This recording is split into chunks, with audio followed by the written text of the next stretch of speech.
what has happened here is that starting in verse 25, we believe that the 2 7-year periods have ended.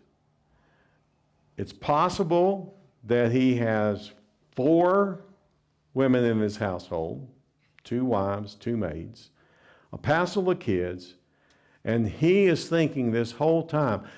He was supercharged at Bethel. God told him, this is what's going to happen. You're going to be the father of a great nation. I'm going to bring you back to your land of your father, Isaac, and so forth and so on. So he is constantly thinking, how long am I going to be here with Laban and Haran? I've got to go home. But he has a problem. And the problem is, let's go ahead and jump forward to see how I got to this. Let's look at back over to chapter 31, verse 38. Now, we'll come to this, but I want to kind of bring this to how I got to my thinking here. Okay, Laban and Jacob are at each other at this point, kind of having a very intense verbal conflict. And then he just kind of blows up. He says, these 20 years I've been with you. Your ewes and your female goats have been miscarried, nor have not been gathered, nor have I eaten the rams of your flocks. That which is torn of beast I did not bring to you. I bore the loss of it myself. You required it on my hand, whether stolen by day or stolen by night. In other words, Jacob's saying, I have done nothing to hurt your flock as far as eating them, or, I took all the losses, all this 20 years. Thus, I was by day, and heat consumed me, and frosted by night, and my sleep fled from my eyes. These 20 years I have been in your house. I served you 14 years for your 2 daughters, and 6 years for your flock. And you changed my wages 10 times. If the God of my father, the God of Abraham, and the fear of Isaac had not been for me, surely now you would have sent me away empty-handed. God has seen my affliction and the toil of my hands, so he rendered judgment last night. Okay, so what we have is at the end of the 14 years, I think Jacob was broke. And I think he was broke because Laban kept swindling him, kept changing the deal. Kept changing 10 times. You kept changing, you kept moving, and you made it where I could not accumulate any wealth. So here I am, I'm kind of stuck. And Laban is trying to tell him, I need you to stay. This is really good for me, that you have been here this 14 years. I've been doing well. So Jacob, through inspiration of God, I believe, comes out. In verse 30, Jacob says, for you had little before I came, and it is increased to a multitude, and the Lord has blessed you wherever I turn. But now when shall I provide for my own household also? So at the 14-year point, he goes to him and says, look, how am I going to do this? And Jacob makes a deal. He says, I tell you what, I will manage your herd like I have in the last 14 years, but I would like to have the opportunity to build some wealth for me and my family. I got a big family to support here. So he says, I would like to make a deal where every lamb that is born that is either black or spotted or speckled is not pure white. That's my lamb. And any lamb that's born that is white, which is of course more valuable, will be your lamb. Okay?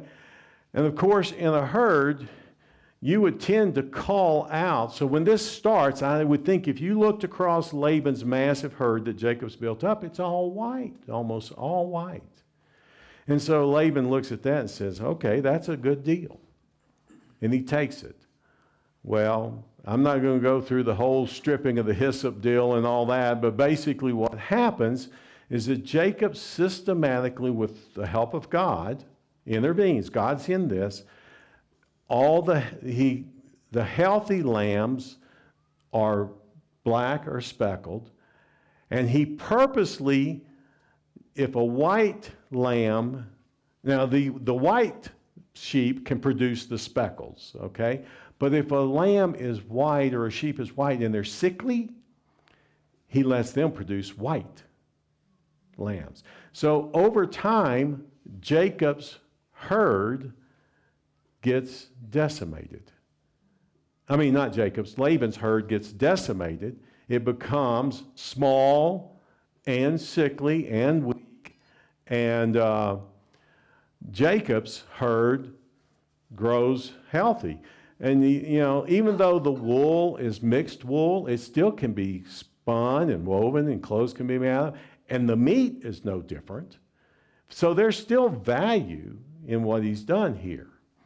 Okay, so this is what has happened. Okay, now the next thing that we look at in the beginning of chapter 31. Now Jacob heard the words of Laban's sons. We haven't talked about Laban's sons, but evidently he has some, saying, Jacob has taken away all that was our father's, and from what belonged to our father, and he's made all this wealth. They're sitting here watching this over a 6-year period of time. So Jacob saw the attitude of Laban, and behold, it was not friendly toward him as formerly. Then the Lord said to Jacob, return to the land of your fathers and to your relatives, and I will be with you. So Jacob realizes things are about to go south with Laban and his sons. They are sick and tired of what's going on, and they are probably going to want to deal with him, and it's probably not going to be good. Best thing they could do is just to kill him and take all of what he had accumulated and be done with it. So, I like the concept that right in the middle of all of this, then the Lord said to Jacob, now is the time to go home. And then we look at verse 9. It says in chapter 31, thus God has taken away your father's livestock and given them to me. Jacob is talking to his wives, and he's trying to convince them it's time to go. And they're reluctant. They're not really anxious, but I think in a way they are. And so they realize there's a problem with daddy. So he says, thus God has taken away your father's livestock and given them to me. And it came about at the time when the flock were mating that I lifted up my eyes and saw a dream. And behold, the male goats which were mating were striped, speckled, and mottled. Then the angel of God said to me in the dream, Jacob, and I said, here I am. He said, lift up now your eyes and see that all the male goats which are mating are striped, speckled, and mottled. For I have seen all that Laban has been doing to you. I am the God of Bethel, where you anointed a pillar, where you made a vow to me. Now rise, leave this land, and return to the land of your birth. Who's in control? God is. This is in our day-to-day, this is just Jacob living, day-to-day life. And yet, in the very minutest details of his life, who is aware and who is involved? That's the message from these chapters, is God has not abandoned Jacob, but he has let him go. So then Jacob waits until Laban and his sons are far away. He quickly gathers up his family and he leaves. He's headed south. He's going home. Well, when Laban gets back and he realizes what has happened, he said, no, this ain't going to be that way. So he pursues Jacob, and I think he pursues him with ill intent. I think he's going to go track him down. I think he's going to probably kill him. He's going to get his daughters and his grandchildren and this huge flock, and he's going to bring it home. But something happens. 31:24. Okay? And this is what it is.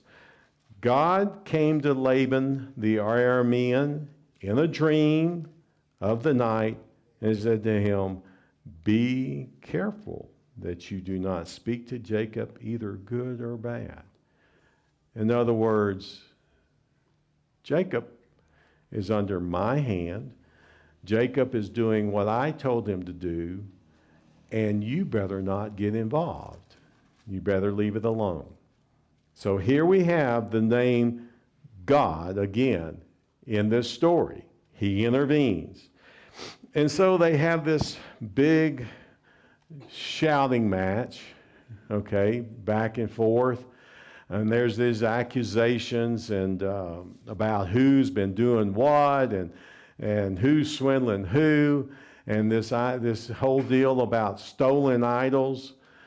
I still don't understand that story. I don't know why, Laban had idols to begin with, and I'm not sure why Rachel felt compelled to steal them. The only thing is if they were made out of precious metal or something. I don't know. But he doesn't find the idols, and so they finally just come to a head. And Laban realizes, because of this visit from God, he can't do what he planned to do. And Jacob is like, "I'm leaving. You're not going to change my mind. I'm not going to come home." And so what happens is, I call it, they draw a line in the sand. So what they do is they have a big meeting. They have a treaty. And Laban says, "This is the line. I'm going north. You go south, and we shall never see each other again." As far as we know, they never did. And Jacob continues on his journey. So I tried to look at this and think about, what is God trying to teach us here? Well, the first thing I think is pretty obvious. For all those years till he was 77 years old, essentially, Jacob was a prince. Isaac was the king. He was the patriarch, chosen by God, blessed by God. As far as we know, from a little bit we know, Abraham was very wealthy. There was no reason for Isaac to not be very wealthy. He inherited everything Abraham had, and he continued. We know he prospered in the middle of the drought. He planted a crop and received 100-fold.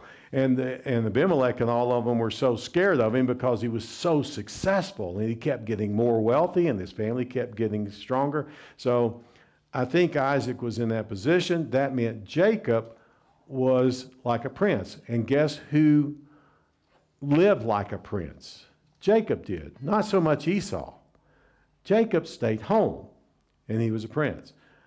And so he is preparing all those years. He's patiently waiting for his father to grow old and die, and he wants to have the birthright, the blessing, and he wants to live in this wonderful place.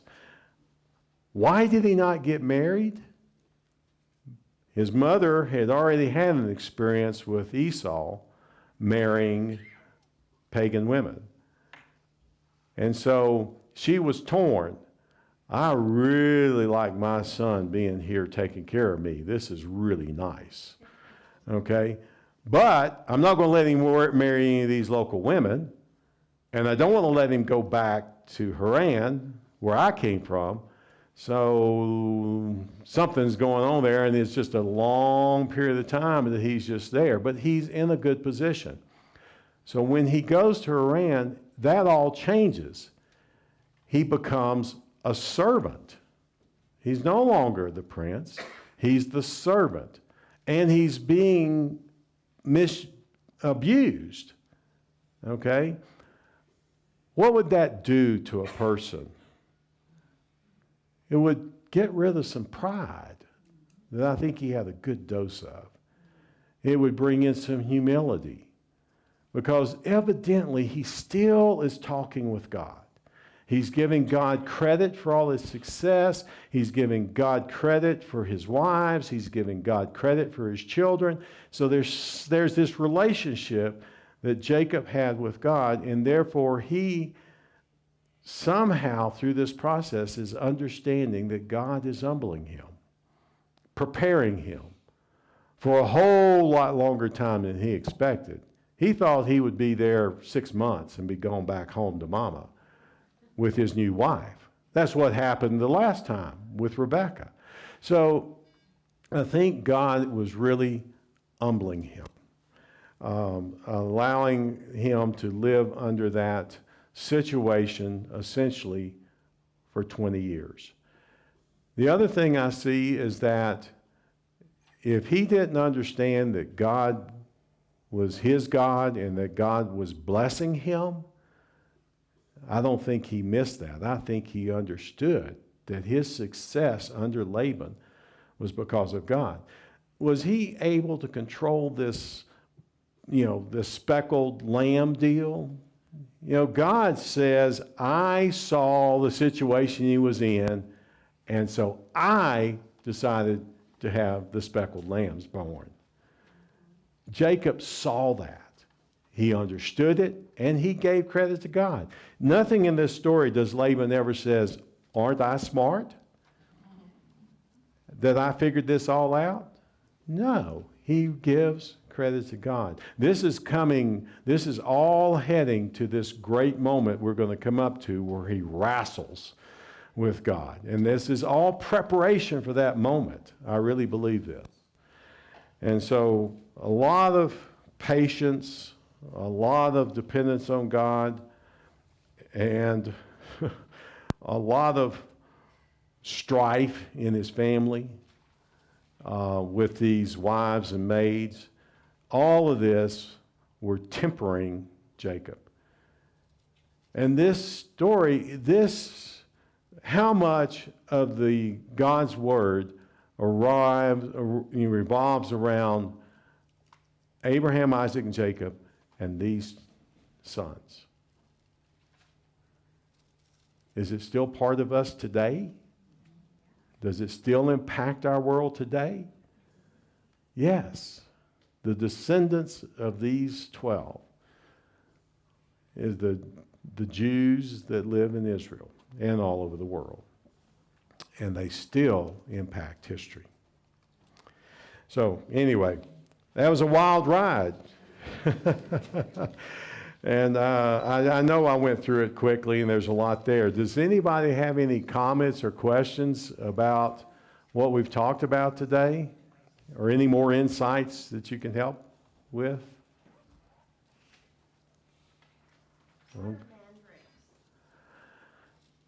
As far as I know, it's a plant. That also I think about a bird. Yes, that's right. So I don't know. He says he found them in the field. Help me out, Tim. I didn't research that. I just checked on Google because we were discussing what are mandrakes, and what we found out is that they are a plant that can be used as an aphrodisiac and help with infertility. Okay. That's why she wanted the mandrakes. That's right. That makes sense. And so Leah had her son at 4 years old gather these mandrakes and bring them. And then Rachel says, I want them because I want to have enough. She, at this point, has Rachel had a son? No, it comes later. She comes after Leah has 2 more sons. So it makes sense. And so she says, and it's almost like you've taken my husband. So that means it's like Rachel says, I'm number one wife here. I'm in control. And I know you married a week before I did, but still I'm in control because he loves me and he'll do what I say. And so I think she had banned Leah from going in to Jacob. And so she said, okay, you want the mandrakes? And so can you imagine? I wonder how many times this happened to poor Abraham. My imagination goes wild. But, when she said, so in this verse 16, When Jacob came in from the field in the evening, then Leah went out to meet him and said, "You must come in to me, for I have surely hired you with my son's mandrakes." So he laid with her that night.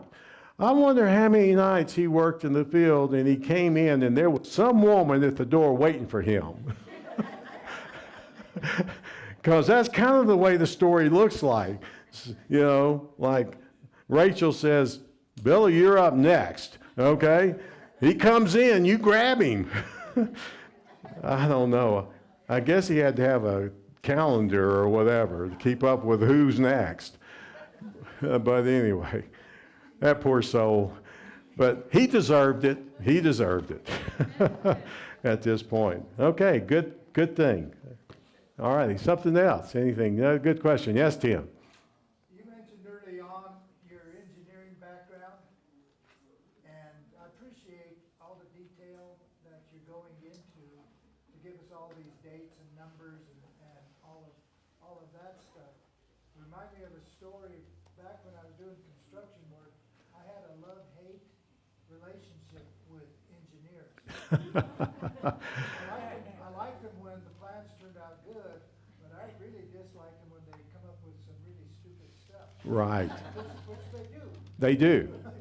Yeah. But anyway, I had a good relationship with the civil engineer back in the 80s, and I admired him a lot, and I asked him, I said, "Larry, how do you guys know all this stuff?"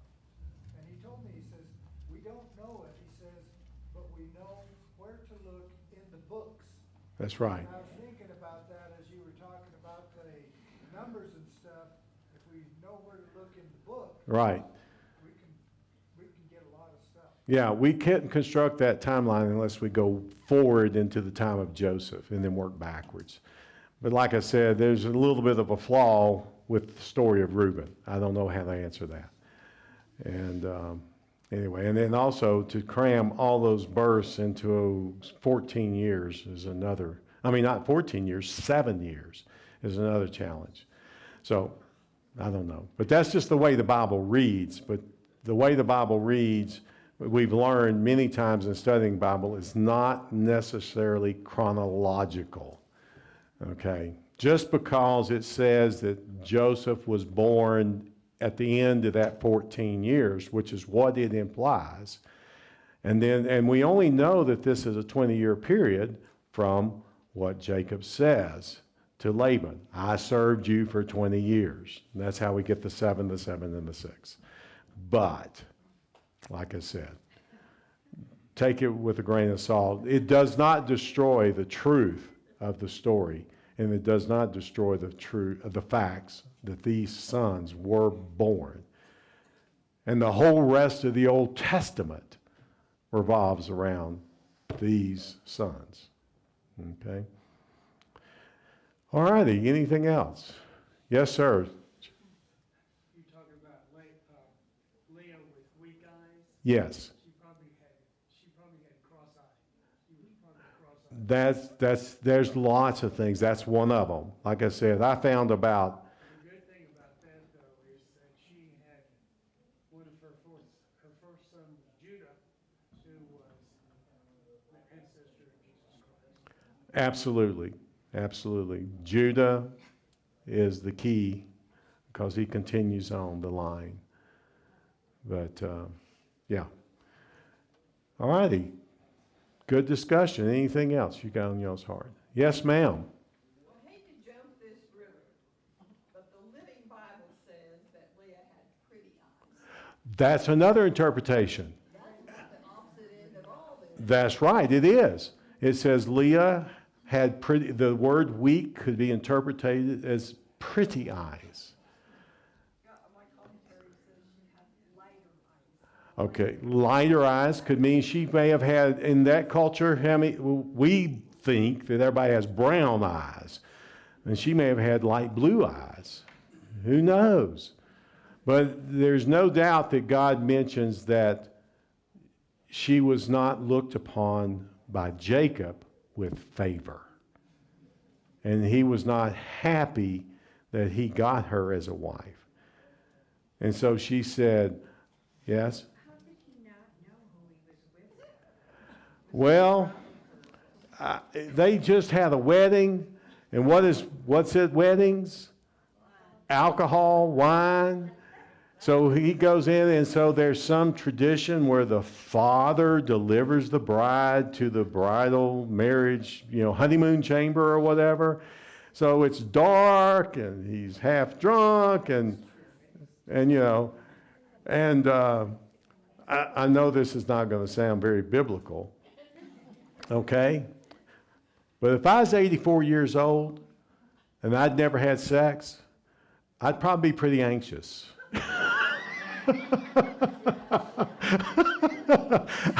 I mean, I might not pay too much attention to who came in. I don't know. Sorry, I mean, you asked for it.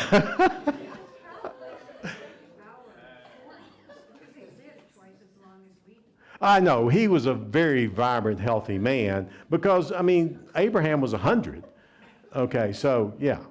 And then Abraham had many sons way after he turned 100. So, yeah, there's a different way of looking at but he was a mature, successful rancher. I saw him as a very mature man.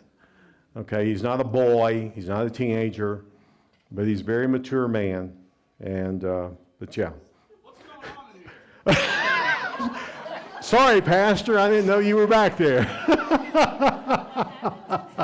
We diverted a little bit.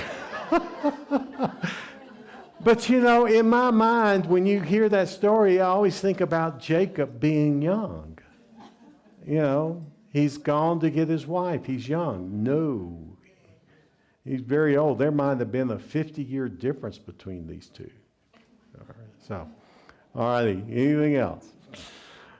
We've digressed enough. All righty.